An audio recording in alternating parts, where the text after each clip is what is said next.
नमस्ते। मैं हूं पूनम गौड़ और आप देख रहे हैं oneworldnews.com की प्रस्तुति उन ग्रहों की बातें। अगर आपने अभी तक मेरे इस चैनल को सब्सक्राइब नहीं किया है तो जल्दी से जल्दी सब्सक्राइब कर लीजिए और बेल का आइकॉन दबा दीजिए ताकि आपको लेटेस्ट अपडेट्स मिलते रहें। आज के प्रोग्राम में बताऊंगी आज का पंचांग, हर राशि का राशिफल, कहानी, किस्से में सुनाऊंगी सोमनाथ की कथा और आखिर तक मेरे साथ जुड़े रहिएगा। जिनका जन्मदिन है उनका वर्षफल बताऊंगी और साथ में साल भर के उपाय भी।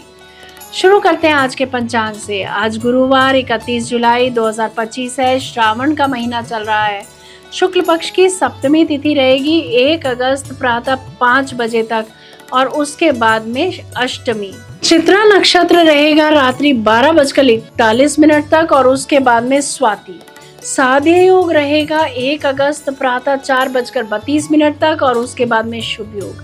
1.5 घंटे के लिए राहु काल रहेगा दोपहर 1:30 बजे से 3 बजे तक। दिशा शूल रहेगा दक्षिण।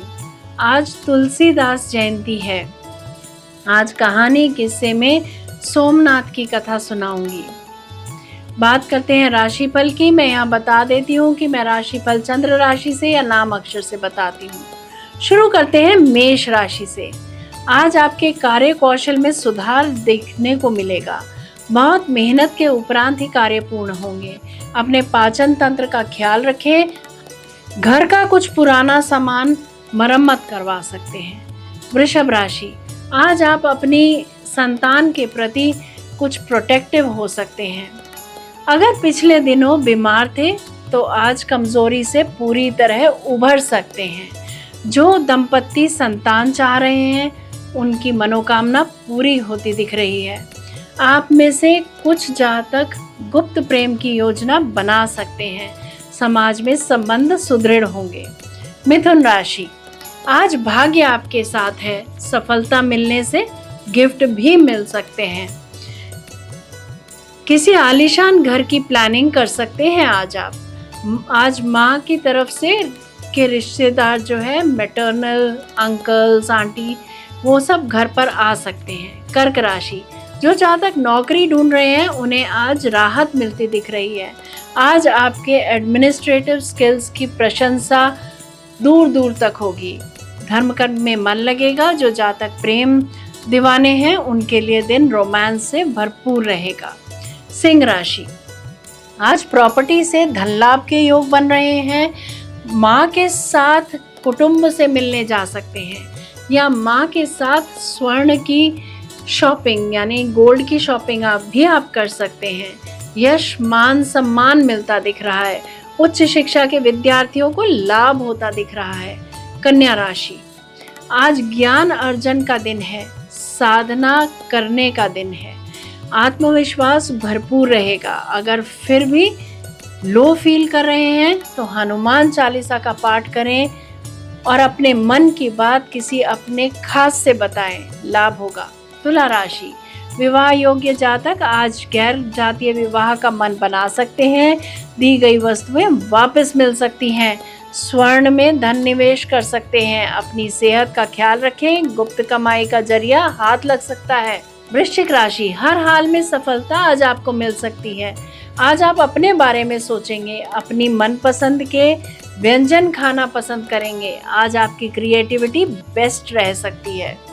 धनु राशि, आज निवेश से मान सम्मान मिलता दिख रहा है या किसी बिजनेस से में जो धन निवेश के स्वर्णिम अवसर आपको हाथ लग सकते हैं। किसी धार्मिक अनुष्ठान में हिस्सा ले सकते हैं आज आप। कथावाचकों के लिए, पुजारियों के लिए, कवियों के लिए, ज्योतिषियों के लिए दिन लाभकारी सिद्ध होगा। बात करते हैं मकर राशि की।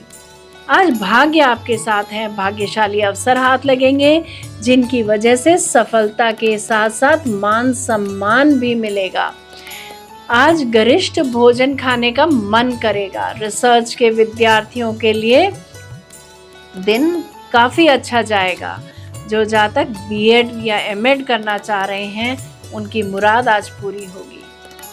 कुंभ राशि, आज खुद से जुड़ने का दिन है। अपने इष्ट से जुड़ने का दिन है। ऑफिस में थोड़ा झुक कर चलें। आज चीज़ें रखकर भूल सकते हैं आप। हनुमान जी की शरण में जाएं। ओम हनु हनुमते नमः मंत्र की जितनी माला हो संभव हो उतनी अवश्य जप करें। हनुमान जी कल्याण अवश्य करेंगे। छोटे भाई बहन का ख्याल रखें, किसी भी प्रकार की यात्रा टाल दें। मीन राशि, आज आपको तकरीबन हर कार्य के लिए दूसरों की मदद लेनी पड़ेगी। बैंक से कोई लाभकारी समझौता हो सकता है या फिर क्रेडिट कार्ड पर गोल्ड या कोई महंगी काम की वस्तुएं जो हैं वो खरीद सकते हैं। आज आप दूसरों के काम पूरे करवाने के लिए ज़रूरत से ज़्यादा मेहनत कर सकते हैं। ये था राशि का राशिफल। बात करते हैं कहानी किस्से की। प्रजापति दक्ष की 27 कन्याएं थी। उन सभी का विवाह चंद्रदेव के साथ हुआ था, किंतु चंद्रमा का समस्त अनुराग व प्रेम उनमें से केवल रोहिणी के प्रति ही रहता था। उनके इस कृत्य से दक्ष प्रजापति की अन्य कन्याएं बहुत अप्रसन्न रहती थी। उन्होंने अपनी यह व्यथा कथा अपने पिता को सुनाई। दक्ष प्रजापति के अनेक प्रकार के समझाने पर भी चंद्रदेव पर कोई प्रभाव नहीं पड़ा, तो दक्ष ने क्रोधित होकर उन्हें क्षयग्रस्त हो जाने का श्राप दे दिया। इस श्राप के कारण चंद्रदेव क्षयग्रस्त होते ही पृथ्वी पर सुधा, शीतलता, वर्षण का जो उनका सारा कार्य था वो रुक गया। चारों ओर त्राही त्राही मच गई। चंद्रमा भी बहुत दुखी और चिंतित थे। उनकी प्रार्थना सुनकर इंद्रादि देवता तथा वशिष्ठ आदि ऋषिगण उनके उद्धार के लिए पितामह ब्रह्मा जी के पास गए। सारी बातों को सुनकर ब्रह्मा जी ने कहा, चंद्रमा अपने शाप विमोचन के लिए अन्य देवों के साथ पवित्र प्रभास क्षेत्र में जाकर मृत्युंजय भगवान शिव की आराधना करें। उनकी कृपा से अवश्य ही इनका शाप नष्ट हो जाएगा और ये रोग मुक्त हो जाएंगे। उनके कथनानुसार चंद्रदेव ने मृत्युंजय भगवान की आराधना का सारा कार्य पूरा किया। उन्होंने घोर तपस्या करते हुए 10 करोड़ बार मृत्युंजय मंत्र का जप किया। इससे प्रसन्न होकर मृत्युंजय भगवान शिव ने उन्हें अमरत्व का वर प्रदान किया।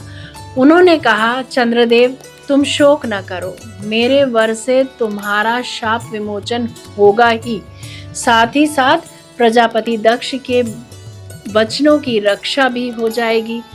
कृष्ण पक्ष में प्रतिदिन तुम्हारी एक एक कला क्षीण होगी, किंतु पुनः शुक्ल पक्ष में उसी क्रम से तुम्हारी एक एक कला बढ़ जाया करेगी।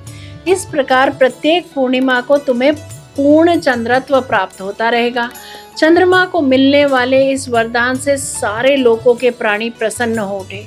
सुधाकर चंद्रदेव पुनः 10 दिशाओं में सुधा वर्षण का कार्य पूर्ववत करने लगे।